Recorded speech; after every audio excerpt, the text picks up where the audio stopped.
The uncomfortable truth is that most of your suffering does not come from what happens to you, but from your decision to be wounded by it. Not consciously, not deliberately, but by habit. You have been trained for years to treat every slight, every delay, every disappointment as a personal attack on your peace. In this video, we will explore the Stoic art of not getting upset. Not by becoming cold or indifferent, but by learning a quieter strength, the ability to remain calm when life does not obey your expectations. By the end, you will see that inner peace is not a gift life gives you. It is a skill you can practice, a discipline you can carry into fear, failure, pain, and uncertainty. The first hard truth is this: your emotions are not commanded by events, but by judgments. The world presents you with facts, your mind adds the stories. The Stoics insisted on this. Between what happens and how you feel, something is quietly inserted: your interpretation. You rarely notice it, but it is always there. Reflect on that for a moment. If you could interrupt that tiny space between event and emotion, you would no longer be dragged helplessly by every inconvenience or insult. You would not be a stone in the river, pushed by the current. You would be the one steering the boat. This is not denial. It is a change in responsibility. From "the world made me feel this way" to "I participated in how I feel right now." Imagine a simple example. You send a message to a friend and hours go by without a response. Instantly, your mind begins its work. They are ignoring me. They are offended. I said something wrong. Your heart tightens, your mood falls, your day darkens. But what actually happened? A message was sent. Time passed. That is all.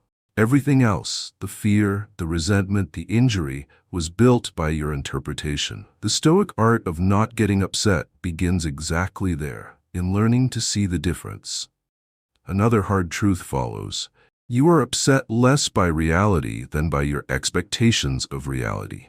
You are not angry because life is unfair. You are angry because you believed, often without noticing, that it should be fair to you. Behind most agitation is a quiet sentence: "This should not be happening." That sentence is the spark that lights the fire. Consider the reflection that follows from this. If your peace depends on life aligning perfectly with your preferences, you have traded your freedom for a fantasy. Life will not sign a contract promising to spare you from discomfort. People will forget, misunderstand, disappoint, and sometimes betray you. Traffic will exist. Accidents will happen. The Stoic question is not, how do I make sure this never occurs, but who do I choose to be when it does? Think of a common modern scene. You are stuck in traffic on the way to an important meeting. The clock is unforgiving. Horns are loud.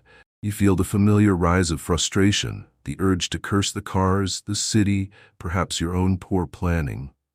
But what is really under threat? Your image of yourself as efficient, competent, always in control. The traffic is outside. The upset belongs to the story you tell about what it means. The Stoic art here is to say, calmly and maybe even aloud, "The delay is real. My rage is optional." Then you breathe. You accept that some things are no longer in your hands, and you turn your attention to what still is. This leads to a deeper reversal. Many people believe that calm is a luxury reserved for those with easy lives. The Stoics believed the opposite. Calm is most necessary for those whose lives are difficult. Peace is not the absence of storms, but the presence of a steady mind within them. If you wait for life to simplify itself before you practice not getting upset, you will wait forever. Reflect on how this changes the way you see your own struggles. Every irritation becomes a training ground. Every discomfort is an invitation to practice. When someone cuts you off in conversation, you are offered a chance to resist the pull of ego. When a project fails, you are given an opportunity to separate your worth from the outcome. When fear of the future appears, you are summoned to return your attention to the small circle of what you can actually influence. Take the example of a job rejection.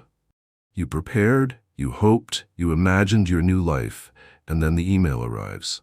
We have decided to move forward with other candidates. The first wave might be sharp. Anger, humiliation, self-doubt. The Stoic response is not to pretend it does not hurt. It is to ask, once the first wave passes, what depends on me here and what does not? Their decision does not. Your willingness to learn from the experience does. Your commitment to try again does. Your choice not to let this verdict define your worth absolutely does. Before we continue deeper, a brief pause. If this kind of reflection speaks to you, consider subscribing to the channel and leaving a thoughtful comment about a moment when you managed not to get upset or wish you had. Your reflections shape the conversations we can have together. Now we enter the second movement of this journey, from understanding to embodiment. The next hard truth is uncomfortable because it strikes at pride. Much of what upsets you is rooted in your ego, not injustice. You are not outraged solely because something wrong has happened. You are outraged because it has happened to you. You feel entitled to a smoother path, a more considerate world, a gentler fate. Sit with that for a moment, not with guilt, but with honesty. The Stoics did not ask you to think less of yourself, but to think of yourself less. To see yourself as one human among many, subject to the same unpredictability as everyone else. When you release the demand to be specially protected from inconvenience and pain, a surprising calm arises. You are no longer shocked when life is difficult. You are ready. Picture a crowded airport when a flight is delayed. One passenger paces furiously, arguing with staff, speaking loudly about incompetence and disrespect. Another sits quietly, perhaps disappointed but composed, reading a book, sending a few messages, adapting to the new reality. The event is the same, the egos are different. One feels personally attacked by weather and logistics, the other recognizes that this is simply part of being a traveler in an unpredictable world. Another reversal follows. Not getting upset does not mean not caring. You can oppose injustice without hatred. You can feel pain without becoming bitterness. You can demand better of yourself, of others, of society, without allowing your inner life to be poisoned. The Stoic goal is not emotional numbness, but emotional sovereignty. Reflect on this distinction. If you confuse calm with apathy, you will resist cultivating calm because you do not want to become empty or cold. But imagine instead a surgeon in an emergency room. You do not want them panicking with you, mirroring your fear. You want them steady, clear, present. Their calm is not a lack of concern, it is a deeper form of responsibility. So it can be with your own life. When you refuse to be swept away by rage or despair, you do not withdraw from life. You become more capable of responding wisely to it. Consider a relationship conflict. A friend or partner says something cutting in a moment of stress. The easy path is to fire back, to escalate, to let the evening be consumed by injury and defense. The Stoic path is harder and quieter. To feel the sting, to breathe, to notice the impulse to retaliate, and to choose instead to respond from clarity. Perhaps you say, "That hurt. Can we talk about what is really going on?" In that moment, you are not suppressing your emotion. You are guiding it. Another hard truth lies beneath all of this. You will suffer, no matter what you do. The question is whether your suffering will be meaningful or meaningless. Pain is part of being alive. Panic is optional. Loss is inevitable. Self-destruction is not.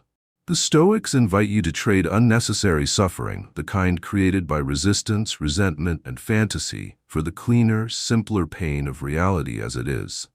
Reflect on how much of your anxiety is built on rehearsing imaginary tragedies. You suffer failures that have not occurred, conversations that never happen, criticisms no one has voiced. Your mind runs simulations of disaster, and your body pays the price. The Stoic practice here is radical in its simplicity. To return again and again to what is actually happening in this moment, and to ask, what is required of me now? Not tomorrow's catastrophe, not yesterday's wound. Only this step. Think of lying awake at night. anticipating every way the next day could go wrong. Your heart races, your thoughts loop, your body never truly rests. And yet lying in that bed in that moment, you are safe. The danger exists only as images in your mind. To practice the Stoic art of not getting upset here is to gently interrupt the rehearsal, to say, I will meet tomorrow's problems with tomorrow's strength. Right now, my task is to rest. You are not dismissing the challenges ahead. You are refusing to suffer them twice. Finally, there is a quiet but profound reversal about control. You have been taught, often indirectly, that power means controlling outcomes, ensuring success, avoiding loss, winning admiration. The Stoics offer a different vision. True power is the ability to govern your own responses, even when outcomes defy you. Freedom is not getting what you want. Freedom is not being broken when you do not. Sit with that thought as we approach the end. If your peace depends on others behaving well, on circumstances aligning, on your plans succeeding, your peace will always be fragile. But if your peace depends on your willingness to meet whatever comes with courage, humility, and composure, then it becomes something the world cannot easily steal. Imagine yourself in the midst of a genuine crisis. A serious diagnosis, a profound loss, a future suddenly rewritten. In that moment, Stoicism does not ask you to smile falsely or pretend everything is fine. It asks you to stand where you are, to feel what you feel, and still to remember, even here something is in my power. I can choose whether to collapse into bitterness or to face this with as much dignity as I can manage today. That choice, repeated quietly over days and weeks, is the Stoic art of not getting upset at its deepest level. Do not wait for the perfect day to begin practicing. Begin with the next minor irritation, the next small disappointment, the next moment when you feel the first sparks of anger or anxiety. Notice the story, question the expectation, remember what is and is not in your control. And then, in that small decisive space between what happens and how you respond, choose not to surrender your peace so easily. Let this thought stay with you after this video ends. The world will continue to do what it does. People will come and go, plans will fail and succeed, fortunes will rise and fall. But you are not obligated to be disturbed by all of it. You may walk through the noise without letting it become your inner voice. You may live in a turbulent world with an untroubled mind. The art of not getting upset is not an escape from life. It is the beginning of truly living it.